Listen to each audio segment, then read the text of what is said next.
15 communes de la Basse-Terre sont concernées par ce nouvel arrêté de catastrophe naturelle. Le premier arrêté, signé en septembre, ne mentionnait que les Saintes, pour avoir subi des vents de force cyclonique.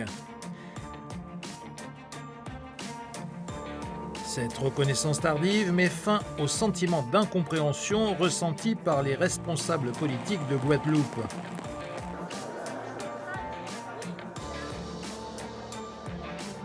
Une partie du département reste cependant toujours exclue.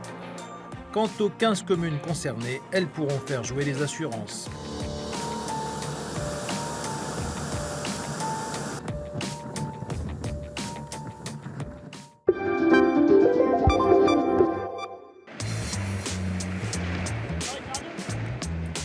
L'archipel sera-t-il un jour classé au patrimoine mondial de l'UNESCO ?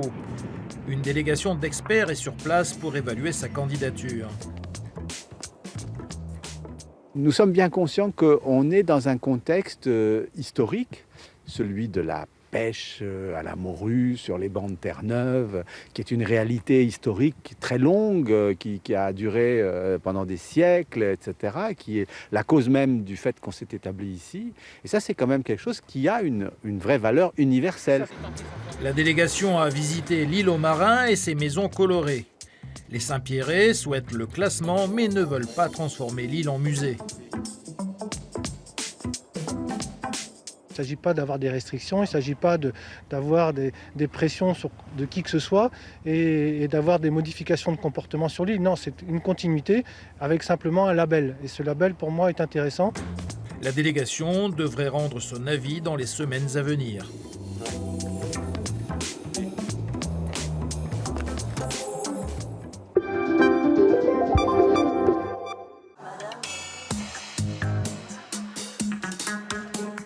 Le crabe des palétuviers, un mets de choix pour les Calédoniens.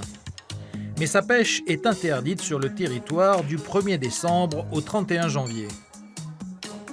Les crabes se reproduisent préférentiellement à ces dates-là. Mais en plus de ça, cela permet d'avoir un effort de pêche qui est nul pendant 2 mois de l'année, au moment où il y a les fêtes de fin d'année. Donc cela permet au stock de crabes de se reconstituer facilement. Une interdiction qui serait allègrement contournée. En période d'interdiction, ça nous arrive d'avoir des gens qui viennent, qui passent et qui nous proposent du crabe. Donc en fait, le crabe est braconné à cette époque-là de l'année. Certains préconisent l'interdiction de la pêche aux femelles.